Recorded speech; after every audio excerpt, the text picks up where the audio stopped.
السلام علیکم ورحمۃ اللہ وبرکاتہ۔ لاکھوں کروڑوں درود نبی صلی اللہ علیہ وآلہ وسلم پر اور اس کی آل پر۔ آج ایک چھوٹا سا ٹاپک ہے، میں آپ کو بتاتا چلوں کہ ایک سانپ کی محبت نبی صلی اللہ علیہ وسلم سے کتنی تھی۔ حضرت عیسیٰ علیہ السلام کا دور تھا، آپ بتا رہے تھے کہ اس سانپ کو کہ غارِ ہیرا میں جو نبی صلی اللہ علیہ وسلم قیام کریں گے، ایک دن ایسا ہوگا وہ نبیوں کا بھی نبی ہوگا، وہ میرا بھی نبی ہوگا، انبیاء کا بھی نبی ہوگا۔ وہ تعریف کر رہے تھے نبی صلی اللہ علیہ وسلم کی، ایک ایک صفت بیان کر رہے تھے۔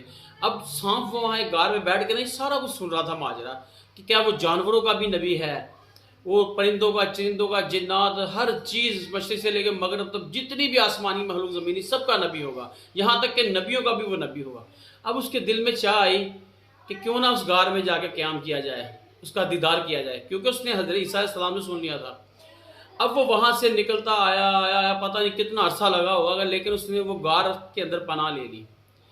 ایک دن وہ وقت آن پہنچا جب نبی صلی اللہ علیہ وسلم حضرت ابو بکر رضی اللہ تعالیٰ عنہ کے ساتھ وقت غار میں پہنچے۔ اور اس غار میں پہنچے تو آپ نے نبی صلی اللہ علیہ وسلم فرمایا کہ اے ابو بکر میری تھوڑی سی تھکاوٹ ہے، میں یہاں لیٹ جاتا ہوں۔ آپ ابو بکر کے پیروں پہ سر رکھ کے سو گئے۔ تو آپ کی نیند آئی تو آپ ابو بکر رضی اللہ تعالیٰ عنہ نے دیکھا کہ سامنے سانپ نکل رہا ہے سوراخ میں سے۔ آپ نے کیا کیا کہ وہ اپنی ایک ٹانگ اٹھا کے سانپ سوراخ میں رکھ دی۔ اب وہ اندر سے ڈسی جا رہا ہے، اتنا ڈسا کہ حضرت ابو بکر رضی اللہ تعالیٰ عنہ کے پورے جسم میں زہر پھیل گیا اور وہ نیلے ہو گئے، نیلے اور سبز ہو گئے۔ لیکن وہ تکلیف کے مارے کچھ ہل بھی نہیں رہے تھے کہ محبوب کو کہیں تکلیف نہ ہو، اس کی نیند نہ خراب ہو، میرے پیارے محبوب کو تکلیف نہ ہو۔ یہ ابو بکر کی محبت ہے۔ لیکن جب زیادہ تکلیف سے آنکھ سے آنسو گرا تو نبی صلی اللہ علیہ وسلم کے چہرے مبارک پہ گرا تو آپ کی آنکھ کھلی۔ آپ نے فرمایا کہ ابو بکر تمہیں کیا ہوا ہے، یہ خیر ہے؟ آپ نے فرمایا یا رسول اللہ میں یہ سامنے غار میں ایک سانپ ہے، تو جب یہ نکل رہا تھا میں نے یہاں پہ اپنا انگوٹھا رکھ دیا پیر کا کہ باہر نکل کے تکلیف نہ آپ کو پہنچائے، آپ کی نیند کو نہ خراب کرے، لیکن اندر سے مجھے بہت ڈسا اس نے۔ آپ نے فرمایا کہ ابو بکر اب تو ہٹا سے باہر آنے دے۔ ہٹایا اور سانپ باہر آیا۔ آپ نے فرمایا کہ اے سانپ تم کو پتہ ہے کہ ابو بکر رضی اللہ تعالیٰ عنہ میری حفاظت کے لیے یہاں بیٹھے تھے، میں اس کے دہانے پہ سر رکھ کے سو رہا تھا، تو نے اس کو پھر بھی کاٹا۔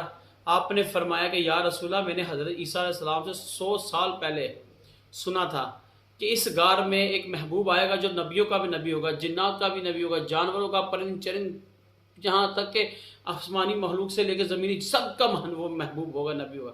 وہاں سے میرے دل کی چاہ بڑھی کہ آپ کے دیدار کو، اور جب میں دیدار کرنا چاہ رہا تھا تو حضرت ابو بکر رضی اللہ تعالیٰ نے انگوٹھا رکھ دیا غار کے اوپر۔ لیکن اس چاہ نے مجھے اتنی کوئی کہ میں بے ادبی کر رہا، اس کی میں معافی مانگتا ہوں، میں نے اس لیے ڈسا کہ تھوڑا سا پیر ایک سائڈ پہ ہو جائے تو میں آپ کا دیدار کر سکوں۔ لیکن اس سانپ کی محبت دیکھیں، اللہ تعالیٰ نے اسے زبان دی تھی، اس بات کر رہا تھا، اس کی زبان دیکھے کہ 100 سال پہلے اس نے سنا تھا نبی کے بارے میں، لیکن کہاں سے رینگتا وہ غار میں آیا اور حضرت ابو بکر رضی اللہ تعالیٰ کو ڈستا رہا۔ لیکن نبی صلی اللہ علیہ وسلم نے اپنا لہب نگارا اس کے جہاں سے ڈسا سابان صاحب نے وہاں لگایا، وہ سارا زہر کا اثر ختم کر دیا۔ یہ تھی میرے دوستوں کہ محبوب ہمارے پیارے اللہ کے محبوب کی جو محبت جانوروں میں بھی تھی، لیکن انشاءاللہ اللہ کے حکم سے ہم انسان کو چاہیے کہ اگر ہم نے نہیں دیکھا تو تصوراتی زندگی یہ ہمارے سامنے ہیں، کیوں کہ اگر نبی صلی اللہ علیہ وسلم نہ ہوتے تو اللہ تعالیٰ کائنات کو بھی نہ بناتا۔ تو اسی بات پہ اتفاق کرتا ہوں کہ حضرت ابو بکر رضی اللہ تعالیٰ عنہ کو بھی خراج عقیدت پیش کرنے کے لیے کہ اس کی محبت کو دیکھیں کہ آپ اپنے آپ کو ڈسوا رہے ہیں لیکن نبی صلی اللہ علیہ وسلم کی نیند کو خراب نہیں کر رہے۔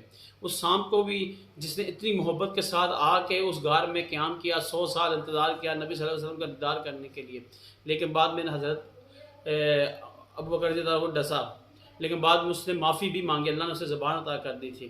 تو یہ تھی ان کی محبت۔